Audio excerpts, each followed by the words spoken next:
Amém.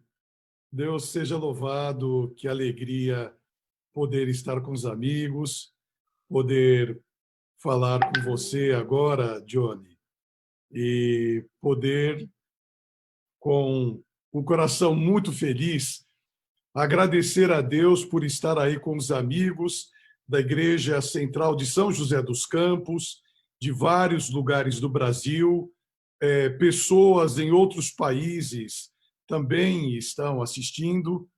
E é uma alegria muito grande quando a Cristina me convidou para falar, já algumas semanas atrás, eu fiquei imaginando como está a Igreja Central de São José dos Campos, que eu estive aí há muitos anos atrás.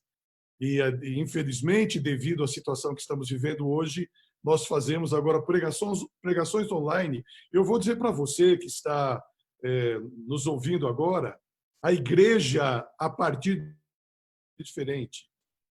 As pessoas voltarão para a igreja. As pessoas continuarão assistindo os cultos, porém agora de uma forma muito mais abrangente. Aonde nós estivermos no momento do culto, caso não possamos estar na igreja, nós vamos apenas apertar um botãozinho e vamos estar dentro do templo, junto com os amigos, junto com os irmãos. E eu agradeço muito a Deus a bênção, aqui pelo menos em São Paulo, um lindo dia de sol, que Deus possa, nesse inverno que estamos vivendo agora, aquecer o nosso coração com o poder do Espírito Santo. E antes de abrirmos a sua palavra com o título A Indignação Não Pode Anestesiar. Esse é o título do sermão desta manhã. A indignação não pode anestesiar. O que seria isso? Vamos orar para que Deus nos ilumine, nos dê a bênção de sermos receptores desse poder. Vamos orar.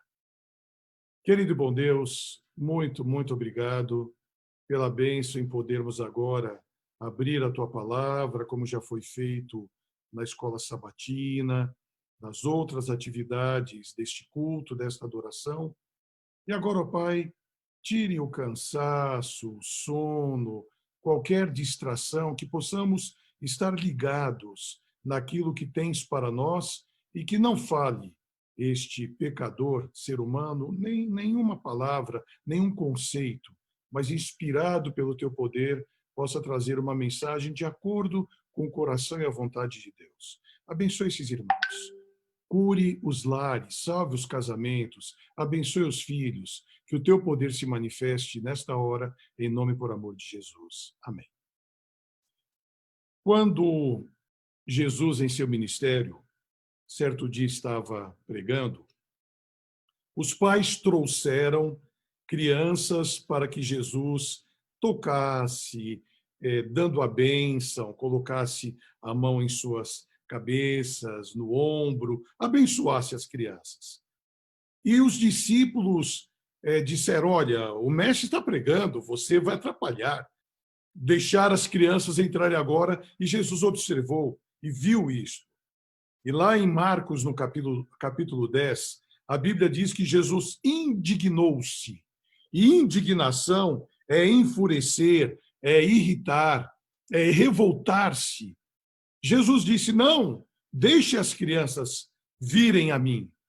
E essa indignação de Jesus produziu atos exteriores maravilhosos quando ele disse: se você que está me ouvindo agora, e para nós que viemos depois, se você não se tornar como uma criança, de maneira nenhuma você poderá entrar no reino de Deus. Você tem que ser puro de coração. E o tempo passou. Jesus continuou o seu ministério. E determinado dia, ele convida os seus discípulos e diz: vamos ao horto comigo orar. Era uma quinta-feira ao entardecer. Era exatamente o dia que antecedia a cruz. E os discípulos foram, sem saberem o que à frente estava. Acompanharam Jesus como em muitas outras ocasiões haviam acompanhado. E ao entrarem no horto, diferente das outras vezes, Jesus estava com o corpo cambaleando. Jesus estava profundamente triste. O seu rosto não estava sereno como nas vezes anteriores. Ele pediu para 3 de seus discípulos mais próximos, Pedro, Tiago e João, dizendo: venham aqui, mas para dentro deste horto. Venham comigo aqui para orar. E Jesus prostrou-se em agonia, em oração, até o momento que chegaram os soldados para prendê-lo. Neste momento que os soldados chegaram, prenderam Jesus e amarraram as suas mãos, Pedro indignou-se. E essa indignação de Pedro está em São João, no capítulo 18, versículo 10. E nós lemos que Simão Pedro puxou da espada que trazia e feriu o servo do sumo sacerdote, cortando-lhe a orelha direita. E o nome do servo era Malco. Os outros evangelhos, Mateus, Marcos e Lucas, apresentam que um discípulo agiu dessa forma. João identifica claramente: foi Pedro quem puxou a espada e cortou a orelha do servo, do sumo sacerdote. E o nome dele é identificado aqui no evangelho, Malco. Os homens que prenderam Jesus não perceberam. Jesus estava amarrado, estava com as mãos presas. E no momento seguinte, ele pega aquela orelha, coloca no lugar, faz um milagre com as mãos livres. Eles estavam tão indignados, os homens, e agora com essa atitude de Pedro, que não perceberam que Jesus estava solto e poderia fazer como ele bem disse: quantas vezes eu estive no templo, vocês me viam pregar ali constantemente. E agora, às escondidas, neste momento, vocês vêm me prender? E começava, naquele momento exato, a anestesia dos discípulos. Essa anestesia fez com que eles ficassem totalmente acuados, com medo. Eles fugiram. E quando Pedro foi para junto de onde os homens haviam levado Jesus para a casa do sumo sacerdote e perguntaram para ele: você é discípulo? Você é um daqueles que esteve com Jesus? A anestesia dele, da indignação, passou para anestesia. Não, eu não sou. O medo de ele ser preso, o medo de ele passar por aquilo que Jesus estava passando, fez com que ele tomasse uma posição covarde. Esse tema que eu dei, a indignação não pode anestesiar, está ligada a momentos que vieram subsequentemente a este episódio da cruz, da morte de Jesus, em um sábado como este, que nós estamos agora. Os discípulos estavam tão anestesiados, com tanto medo, que estavam escondidos em Jerusalém. Eles não queriam ser vistos. Aquela indignação, aquele momento de revolta que havia feito com que Pedro cortasse a orelha de Malco, dá vazão agora a uma timidez que não havia explicação alguma. Jesus ressuscitou. Os discípulos retomaram a alegria novamente. E indo para o livro de Atos, no capítulo 2, a partir de Atos, no capítulo 2, nós vamos ver que pelo Pentecostes e o poder do Espírito Santo, esta anestesia deixou de existir. E Pedro agora, sem temor nenhum, ele levanta-se e faz um sermão extraordinário. E ele diz: aquele Jesus que vocês crucificaram.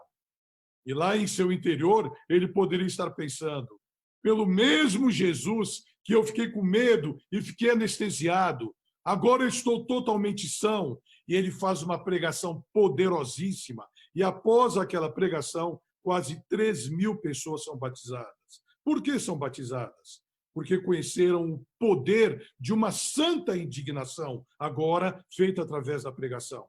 E logo na sequência de Atos capítulo 2, vê em Atos capítulo 3 a cura de um homem que estava coxo, aleijado há 40 anos. E ele era levado por parentes, por amigos, para ficar em uma das portas de Jerusalém, de entrada a Jerusalém, chamada Formosa, Porta Formosa. E ali estava ele, mendigando, quando passaram Pedro e João. E eles ouviram aquele homem dizer: me dê algum dinheiro, me dê uma esmola, eu não consigo trabalhar. E Pedro, parando, disse: olhe para mim. E aquele homem olhou. E Pedro disse: eu não tenho prata, eu não tenho ouro, eu não tenho nenhum dinheiro para dar a você agora. Mas uma coisa eu faço: em nome de Jesus Cristo, eu te ordeno, levanta-te, anda. E Pedro, pegando aquele homem pela mão direita, ele suspendeu o homem. E aquele homem saiu pulando, as suas pernas enrijeceram, o sangue fluiu, os nervos ali estavam perfeitos. E aquele homem agora pulando, alegre, feliz, era um testemunho vivo. E os sacerdotes, os líderes, chamaram Pedro e João e disseram: não é para vocês fazerem isso, não é para vocês pregarem. E colocaram eles na prisão. E Pedro e João e os discípulos que estavam anestesiados há não mais do que poucas semanas atrás, com o poder, com essa intrepidez, eles foram presos e foi dito a eles: não falem mais sobre essa história de Jesus. O medo que aqueles homens tinham. Os saduceus não criam na ressurreição. Os fariseus criam, eram líderes. E o medo que aqueles homens tinham que Jesus agora aparecesse de um momento para o outro, como eles viram Jesus após a cruz aparecer, porque durante 40 dias ele ficou na terra com os discípulos antes da ascensão, dando as últimas instruções. E agora Pedro e João estão presos, indignados por estarem presos, porém não mais anestesiados. Eles saíram da prisão e foram direto para a igreja, para dar o testemunho deles. E assim eles passaram todos os dias de suas vidas. E com exceção de João, que morreu de velhice lá na ilha de Patmos, todos os discípulos passaram pelo martírio. Eles não se importavam mais com a vida. Eles não estavam mais anestesiados. Eles estavam cheios do poder do Espírito Santo. E a vida deles foi de tal forma pautada que nesses quase 2000 anos após este relato, milhões de pessoas morreram no período da Inquisição, em outros períodos da Reforma, morreram por este evangelho até chegar aos dias que nós estamos vivendo, na quarta Revolução Industrial, no período pós-moderno, onde nós vemos em nossa sociedade assuntos com os quais nos indignamos. Nós não concordamos e não é motivo agora entrar em assuntos políticos. Não é esse o objetivo.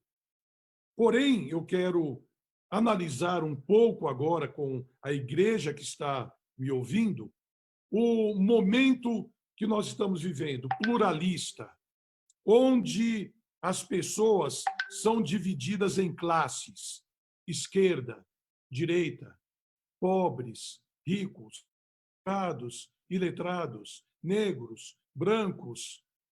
E nós, que vamos à igreja, e outros que não vão, nos encontramos. Nos encontramos agora que está havendo abertura, e antes dela, todos os dias, no metrô, no ônibus, na rua, no trabalho, na faculdade, quando estamos andando no parque, quando estamos viajando, nós nos relacionamos. E as pessoas claramente mostram de que lado estão. Porém, de uma forma onde eu, como pastor, sou proibido, de acordo com o que está sendo legislado nesse momento, de falar algumas coisas. Eu posso ser processado.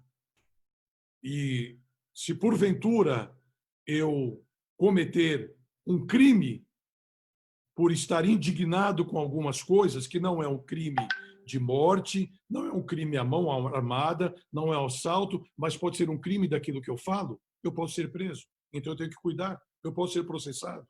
Então eu fico indignado, vendo a situação que nós estamos vivendo.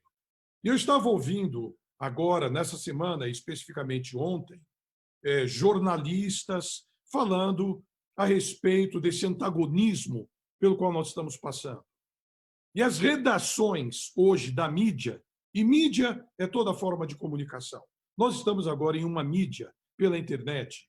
Todas as formas de comunicação, pela televisão, rádio, escrita, são mídias. Porém, nós temos agora os bastidores, onde esta mídia é montada, um grupo muito grande de pessoas que tentam direcionar para um lado daquilo que você deve falar, fazer, vestir ou se comportar. Eu posso falar alguma coisa sobre o gênero. O que é gênero? É o sexo com o qual você nasceu. É gênero masculino e gênero feminino. Não há dúvida alguma. Mas agora, a aceitação do gênero você pode apresentar da forma que você quiser. E você pode ter o gênero masculino, mas sentir-se uma pessoa feminina. E você pode ter o gênero feminino e sentir-se uma pessoa masculina. E essas questões ligadas ao gênero, ligadas à política, ligadas à música, ligadas aos costumes, à religião. E hoje nós ouvimos claramente pessoas dizendo abertamente: eu sou satanista. Eu creio que Lúcifer é Deus. E estão na mídia. E são formadores de opinião. E apresentam desta forma. E nós, cristãos, vivemos em um país predominantemente cristão. Porém, uma parte do nosso país está anestesiada, com medo. Sente-se indignada. Mas quando se fala de religião, parece-me que a religião tem que estar associada ou à direita ou à esquerda. A religião tem que estar associada ou não ao gênero. E eu preciso ter cuidado ao pregar, ao falar, de que forma eu vou apresentar para não criar algo que seja um crime, seja cometido um crime. Então eu tenho que dizer, quando Deus criou o ser humano, homem e mulher, ele apresentou o gênero. Mas a adaptação faz com que alguns países tenham de 60 a 70 tipos de gênero diferentes. E esses gêneros são apresentados hoje de uma forma maciça, massificada na mídia. E você ser heterossexual hoje, você ter o gênero masculino ou você ter o gênero feminino e dizer que você quer casar-se com uma mulher e que a mulher quer casar-se com um homem, parece que tornou-se algo que politicamente, socialmente não é correto. E outras formas são apresentadas com uma massificação muito grande e nós nos indignamos. Porém, nem sempre podemos falar. Pessoalmente, é um ponto de vista meu, e não sou nada contrário a quem pensa diferente. Pessoalmente, eu não vou a passeatas, nem pró, nem contra. Pessoalmente, é um ponto de vista meu. E pela minha idade, eu passei pelos governos de militares, eu passei pelos governos de esquerda, estamos agora em um governo de direita, e eu passei por todos eles. E não fui, em nenhuma ocasião, por sinal, quando estava ainda no governo militar, o último governo militar, eu era pastor da Igreja Central de Brasília. Eu estive em um almoço com o general Figueiredo, na ocasião, presidente do Brasil. 10 anos depois, eu voltei novamente. Aliás, nesse período de Figueiredo, eu estava em Brasília, mas no distrito do Guará, no início dos anos 80. 10 anos depois, quando eu fui pastor da Igreja Central, já era outro governo. E eu estive com o Fernando Collor. Estive na casa da Dinda, com o Fernando Collor. Então, eu passei por esses governos todos. Mas eu nunca vi a forma de nós sermos cerceados para abrir a Bíblia, a palavra de Deus, que eu tenho aqui agora. Eu tenho que ter cuidados. Então, nós ficamos indignados, porém, devido a essa pressão, nos anestesiamos. E não podemos falar. E, recentemente, uma garota de 12 anos, muito querida, disse para mim: olha, eu tenho uma amiga que é lésbica. E ela com 12 anos. E eu falei: essa sua amiga tem quantos anos? Ela disse: tem 12. Eu perguntei para ela: você sabe o que é lésbica? Ela disse: sei. E começou a mencionar. As nossas crianças recebem a massificação na escola, onde a questão de gênero é apresentada de uma forma, e isto principalmente há 2 anos atrás, e agora tentando ter as mudanças para a normalidade, era de tal forma massificado que se o Joãozinho, com seus 8, 9 aninhos, ele se sentia Mariazinha e na hora do recreio ele queria ir no banheiro das meninas, ele poderia ir. E se a Mariazinha sentia que ela é do gênero feminino, mas a sua opção era masculina, ela poderia ir no banheiro dos meninos. E os livros eram apresentados dessa forma. Motivo pelo qual essa garota, no ano passado, quando estava com 12 anos, falou para mim que tinha uma amiga que era lésbica. Porque isso é apresentado de uma forma muito aberta. Agora, quando eu falo da criação, do gênero apresentado por Deus, masculino, feminino, eu não posso falar abertamente. Eu tenho que me cuidar. Então eu fico indignado, mas eu não posso ser anestesiado. Eu fico indignado, mas eu não posso ser anestesiado. Mas uma parte da nossa população torna-se anestesiada. E dentro desses gêneros, existe um chamado PAN. Em alguns países, e eu não vou fazer publicidade disto, em alguns países são 60 tipos de gêneros. Em outros são 70. Aqui no Brasil, nós estamos mais ou menos na média entre um e outro. E o gênero PAN é interessante. É um homem ou uma mulher que amam tudo e todos. Eu amo a natureza.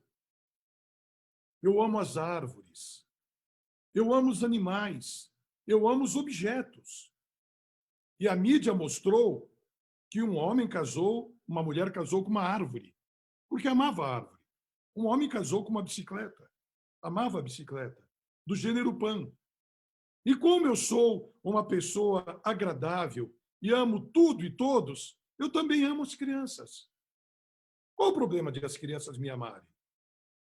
Uma linha muito sutil para a pedofilia, para a abertura da pedofilia, que hoje é apresentado de uma forma muito mais aberta. Hoje são formas muito sutis de serem apresentadas. E os programas de televisão, as novelas, os reality shows, os filmes, todos eles impregnados desta questão ligada ao gênero para o qual eu optei. E vem a palavra de Deus.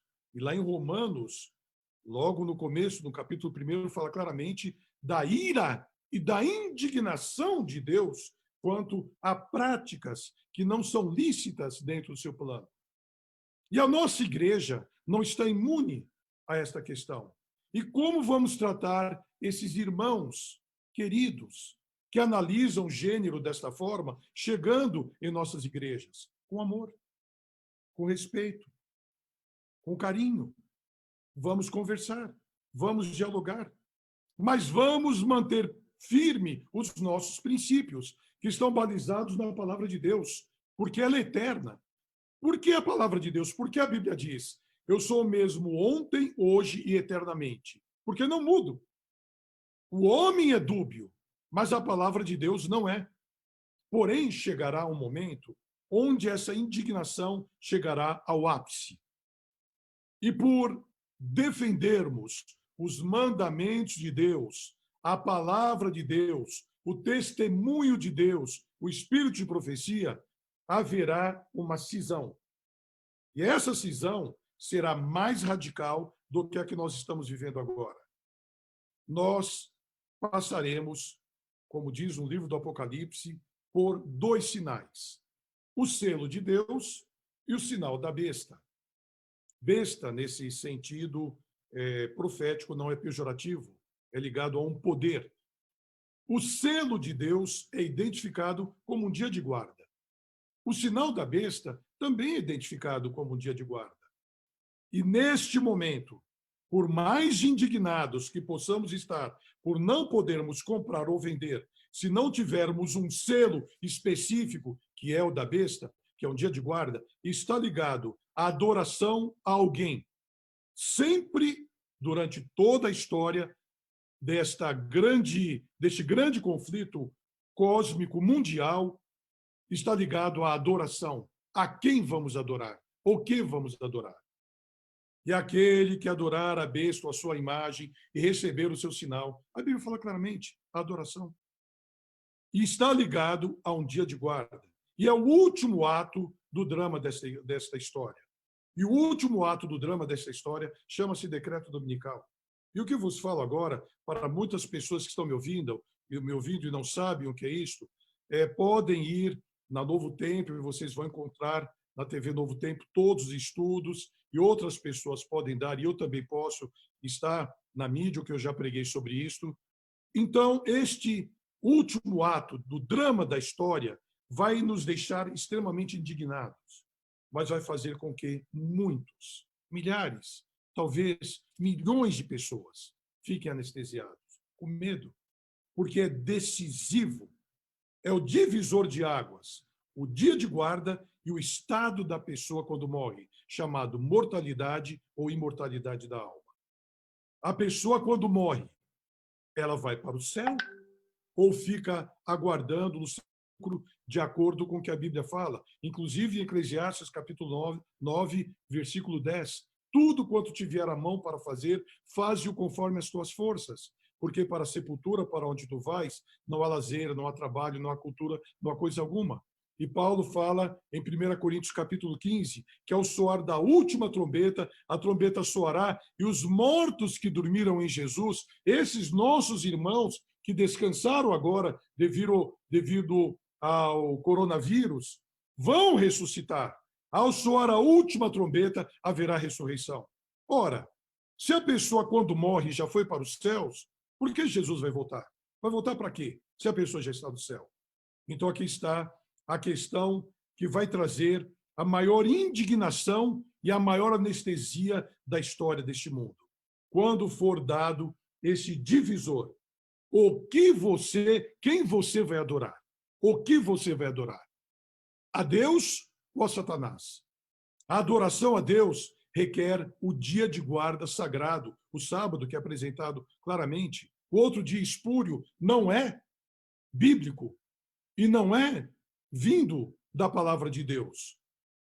E o estado da pessoa quando morre, que serão os 2 temas divisores nesse período, que é o dia de guarda e a mortalidade ou imortalidade da alma.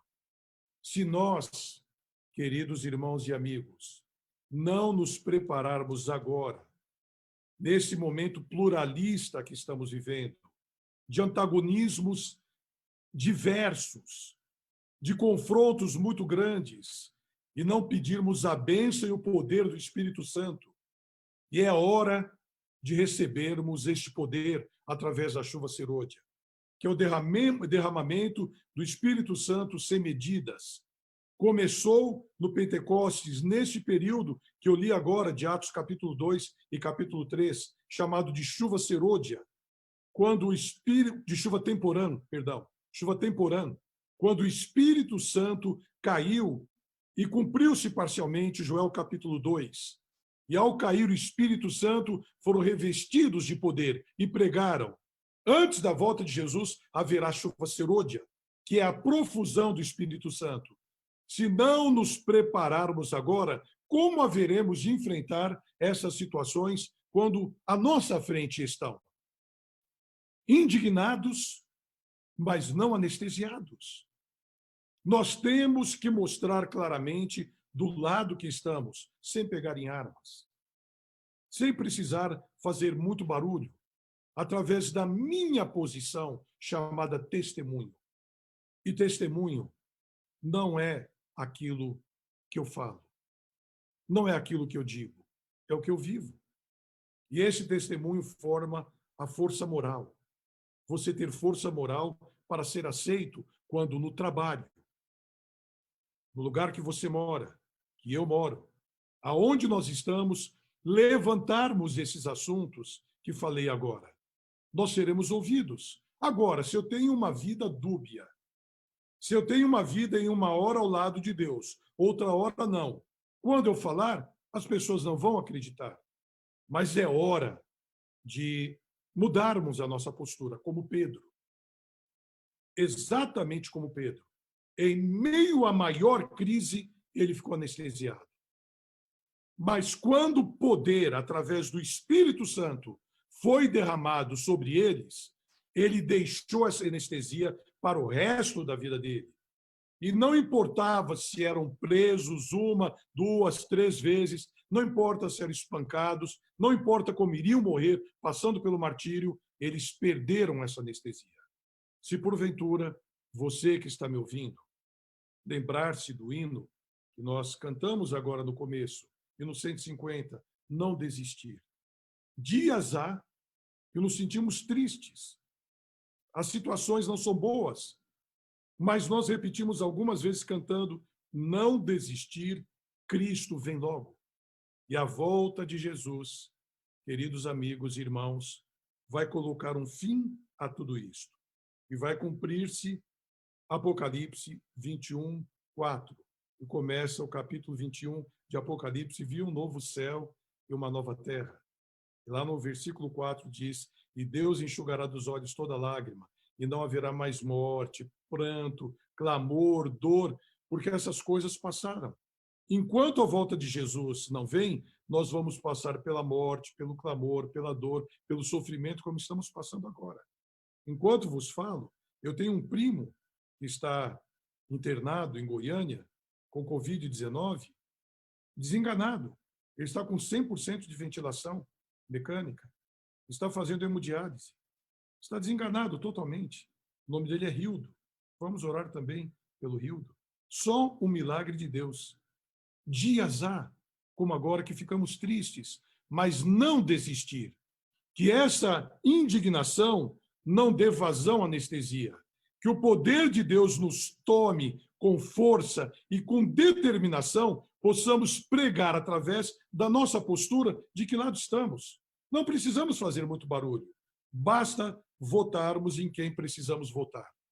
E esse voto que falo agora é o lado de Jesus. Votar de que lado nós estamos? Do lado do cristianismo, do lado do casamento entre um homem e uma mulher, do lado das verdades puras que não nos fazem entrar em um terreno movediço. E o que vai acontecer é que voltaremos a sorrir. E talvez, finalizando, tenho uma notícia muito boa para você. Eu creio que virá Covid-20, 21, 25. As coisas vão de mal a pior. Até a volta de Jesus, as coisas vão de mal a pior. No livro de Lucas, homens desmaiando de terror, na expectativa, na expectação, vendo as coisas que estão acontecendo, porque as virtudes do céu serão abaladas. Nós estamos vivendo isso agora. Porém, a palavra de Deus é certa. Em Isaías, quando você passar por águas profundas, elas não vão te submergir. Eu estou com você. Quando você passar pelo fogo ardente, chama alguma arderá em ti, porque eu estou com você. Chamei-te pelo nome, tu és meu, nada poderá afastar-te dos meus braços de amor. Indignados, mas não anestesiados. Que Deus nos dê a bênção de sairmos desta letargia, que possivelmente possamos estar. Ou, talvez não mais. Mas na situação que você ou eu estamos, que Deus nos dê a bênção de ficarmos indignados, de não nos conformarmos com este século, mantermos firmes a nossa fé. E me vem à mente um hino que talvez há algum tempo a igreja não canta: bem segura está tua fé, irmão. Quando dias turbulentos chegarem, e o coro diz: sim, minha fé bem segura está, firme estará em meu Jesus. Então, quando essas tentações vierem, que a nossa fé esteja firme em Jesus, que Deus abençoe a sua vida, que Deus abençoe o seu lar, que Deus abençoe o seu casamento, que Deus salve os nossos filhos, que Deus tome em suas mãos as nossas crianças, assim como Jesus fez, que Deus cuide dos nossos bebês, que Deus nos livre dessa peste que ronda por aí, mas acima de tudo, que a vontade de Deus seja feita em nossa vida. E quando Jesus voltar, se mortos, ressuscitar, a primeira ressurreição, incorruptíveis, se vivos, transformados, não importa. O importante é que estejamos preparados agora. E que Deus te abençoe dessa graça maravilhosa. E antes dessas últimas palavras, eu quero fazer uma oração com você, pedindo a bênção de Deus. Vamos orar. Querido e bom Deus, obrigado por tua palavra que foi aberta agora. Obrigado pelos conselhos.